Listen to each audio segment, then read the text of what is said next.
Okay, part 3 on emotions and mind-body connection. I want to dive into very quickly the body system. So part 2 was more of the scriptural overlay and understanding why God gave us these prescriptions of how to live in the Bible, because he knew how it would affect our bodies physically. I want to today get into more the anatomy, I guess, if you will, of emotions and how they work. So we're really going to talk about two things today. We're going to talk about the limbic system, or we're going to talk about the endocrine system. Most or many people are familiar with the endocrine system, especially as you start to get up and you're dealing with hormones. If you're going into perimenopause or menopause, or you're just dealing with xenoestrogens and hormonal, issues of any kind, you may have gone to see an endocrinologist, somebody who specializes in, the balancing of the hormones. They might be helping you with your adrenals or your thyroid, or, hormones are actually, produced by lots of different organs in our body and glands. So that's your endocrine system. It's your hormonal control center. Your brain, your adrenals, your pancreas, which is constantly monitoring and regulating insulin. Insulin is a hormone that we all know about. So diabetics are constantly monitoring their blood sugar and their insulin levels to make sure that their blood doesn't get too toxic and that their body can go through the metabolic process. We have reproductive hormones. That's oftentimes what people are going to see: the estrogen, progesterone, testosterone, all of those things.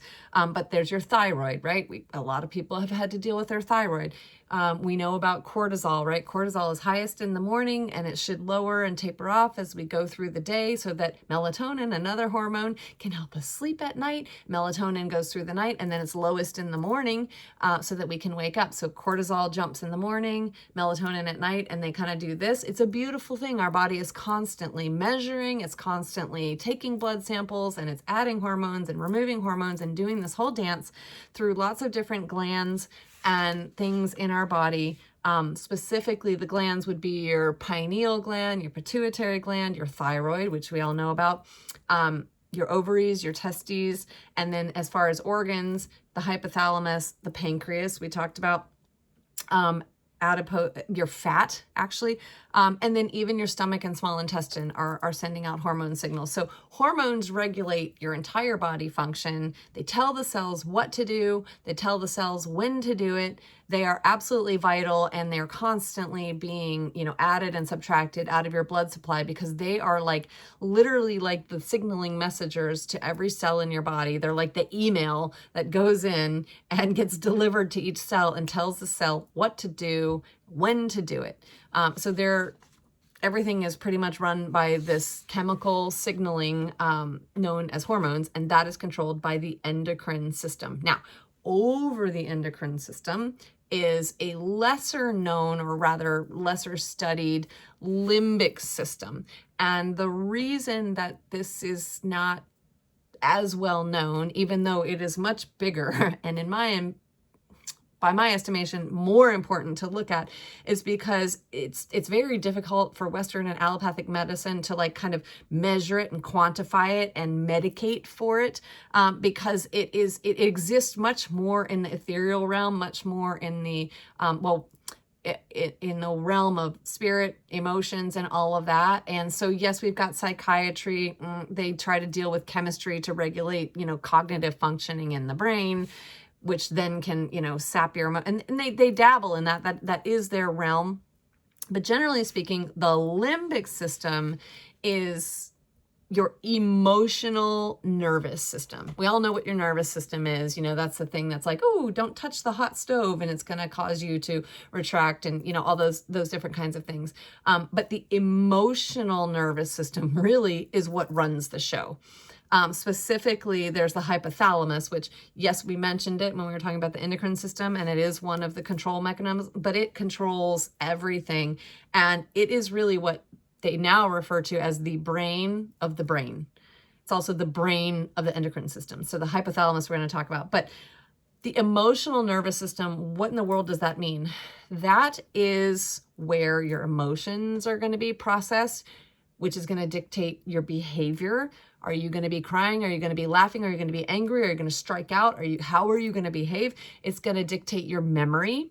Memory is a whole different world. You're not going to go see a Western doctor for memory things, you know, unless they're dealing with dementia and Alzheimer's and they're going to try to medicate you because you're trying to get your memory back again. That's a different issue than the formation of memories in the first place.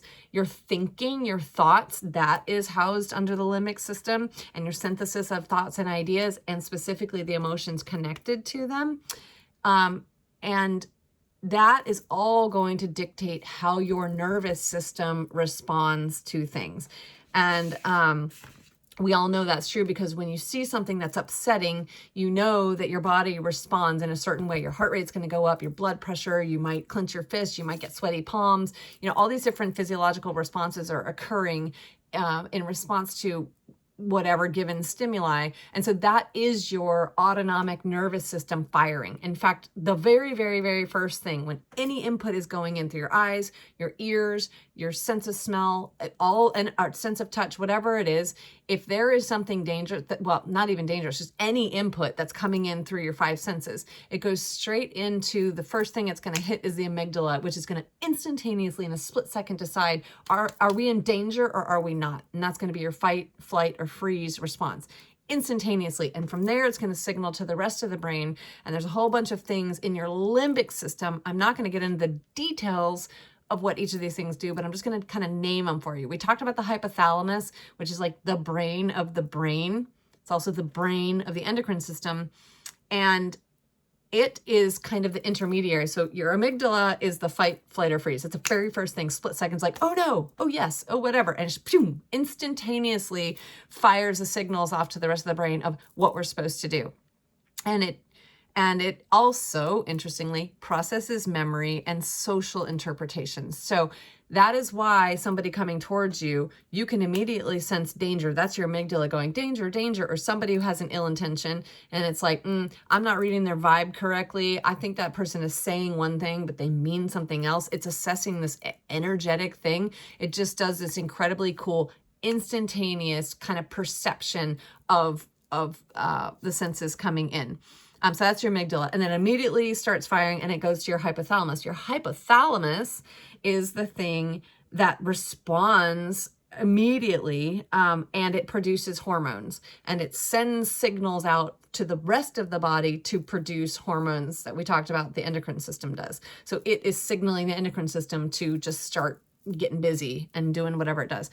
The hypothalamus also is the place that responds to thoughts in our environment. And signals from the body. So, and it sends the chemical messages out and all of that. So it's really the master kind of brain of the brain. And then there's the thalamus, which processes sensory information as well. And like taste, touch, sight, and sound. Like, is that hot? Is it cold? What does that mean that I've now touched a hot stove? You know, those kinds of things. And then we have the hippocampus, which helps us to form new memories. And then last but not least, this is not part of the limbic system, but it certainly impacts the limbic system, is this thing called the olfactory bulb. And if you know, olfactory is your sense of smell. And the bulb is the thing that processes the chemicals of fragrance.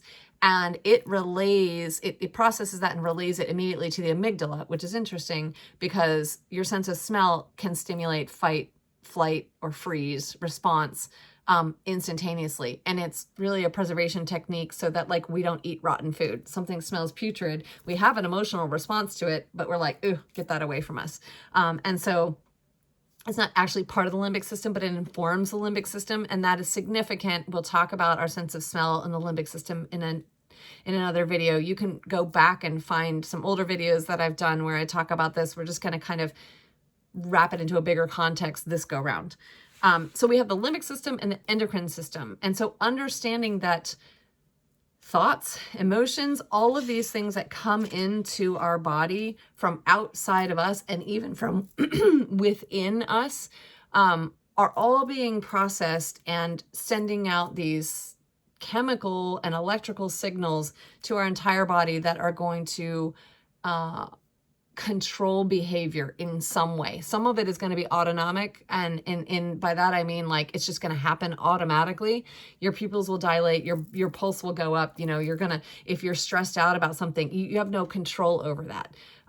Other things you can kind of process through and be like, okay, my nerves are jangled right now. Like, that person really offended me. I feel triggered, but I'm going to hold all thoughts captive unto Christ. And I'm going to try to like not let that go in and penetrate my spirit and not hold on to this thing.